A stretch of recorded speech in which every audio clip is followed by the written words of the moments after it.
Hello everyone, आप लोग कैसे हो। आई होप आप सब कोई ठीक होगे, खुश होगे। और आप सबका स्वागत है मेरे व्लॉग चैनल पर, गुंजन पवन ऑफिशियल। और कल मैंने अपलोड किया था नववीं का व्लॉग, नवरात्रि के नववीं नौ पूजा के दिन का व्लॉग। और आज मैं उसी दिन का शाम का व्लॉग, शाम की व्लॉग मैं आप लोगों के साथ शेयर करने जा रही हूँ। और हम लोग, जैसे मैं शादी के बाद से ही खोइंचा भरना शुरू कर दी थी, तो यहाँ अभी आज मैं नववीं के रोज़ ही, ये हमेशा से मैं नववीं के रोज़ ही खोइंचा भरती हूँ। तो इस रोज़ व्रत रख कर खोइंचा भरा जाता है। बहुत कोई खा लेते हैं रात में खाना, और बहुत कोई फलाहार में रहते हैं। तो जैसे कि मैं हमेशा से फलाहार में ही रही थी, लेकिन इस बार मेरा 15 साल हो गया था, मतलब पिछले साल मेरा 15 साल हो गया था फलाहार रखते हुए। तो इस बार मैंने मतलब संकल्प लेकर, इस बार से मैंने खोइंचा भरने के बाद खाना, मैंने सोचा कि नमक खा लूँगी। तो मैंने नमक खा लिया था। तो बस मेरा 15 साल मैंने किया खोइंचा भरने का संकल्प लेकर। 15 साल मैंने फलाहार रखा। खोइंचा भरने के बाद भी मैं व्रत में रहती थी, फलाहार रखती थी, लेकिन इस बार मैंने खाना खा लिया था खोइंचा भरने के बाद। तो वैसे भी मैं इस बार मैं फ़ास्ट रखती हूँ, मतलब हमेशा मैं फ़ास्ट रखती हूँ, पूरे दिन का फ़ास्ट ही रहता है मेरा दशहरा में, नवरात्रि में। तो इस बार भी मैं मतलब वैसे दिन भर का तो कोई बात ही नहीं, रात में भी मैं फलाहार रखती थी, लेकिन इस बार नहीं, इस बार मैं रात में खा ली थी।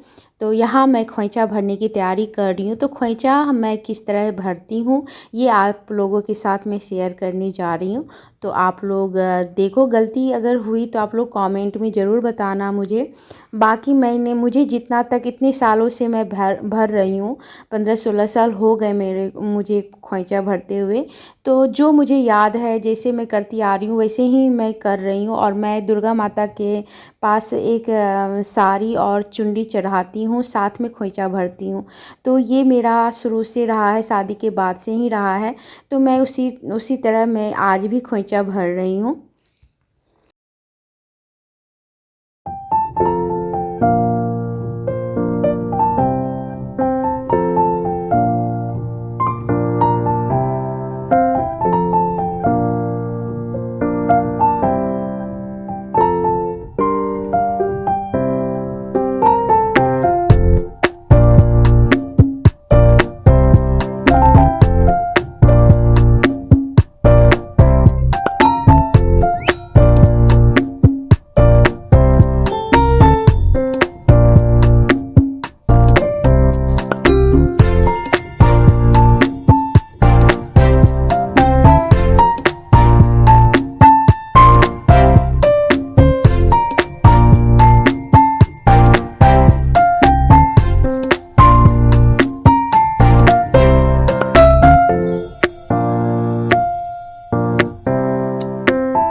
और खोइंचा मैं अपने घर में नहीं भरती, मंदिर में जाकर भरा जाता है। हमारी तरफ कहा जाता है कि मंदिर में जाकर भरते हैं।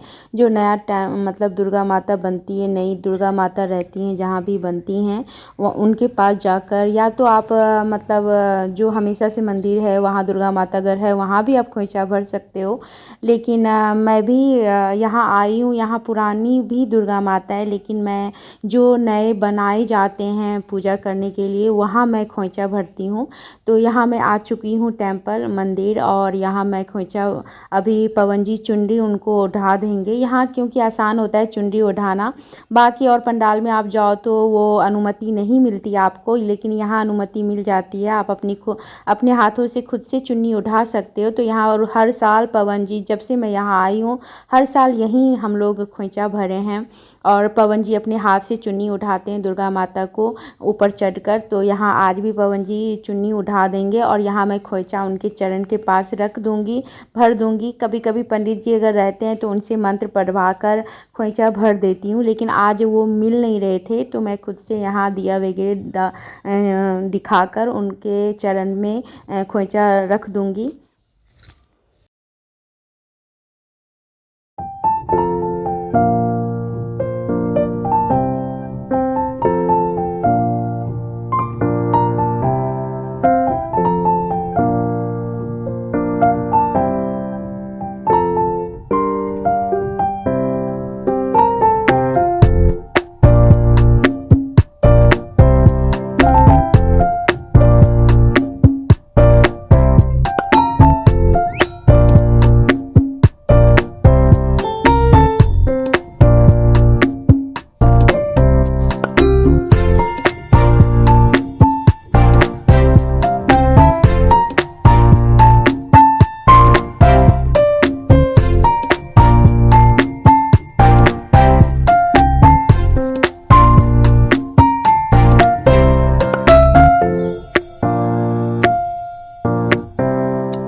और यहाँ मैं घर वापस आ चुकी हूँ, और घर आते आते शाम हो गई थी, दिया दिखाने का टाइम हो गया था। तो आज लास्ट है, तो बहुत थोड़ी सैड भी हूँ कि आज से दशहरा ख़त्म, शाम की रौनक ख़त्म। तो बस यहाँ मैं आरती कर रही हूँ, बच्चे भी मेरे साथ हैं, सब कोई आरती कर रहे हैं। और बस दशहरा हमारा इसी तरह बीता और बहुत मज़ा आता है। लेकिन सच पूछो तो दशहरा जैसी रौनक कभी नहीं होती, किसी फेस्टिवल में नहीं मिलती। यहाँ सब ऐसा लगता है ना कि हमेशा सब कोई पूजा पाठ में एकदम बिजी हैं, एकदम शेड्यूल ही पूजा पाठ का होता है। तो सही अच्छा लगता है नवरात्रि में। बाकी दिवाली वगैरह में तो आप मौज मस्ती करते हो पूजा के साथ साथ, तो ठीक है। लेकिन इसमें तो एक पूजा वाली चीज़ें होती है, फीलिंग्स होती है कि बस पूजा करो पूजा करो पूजा करो।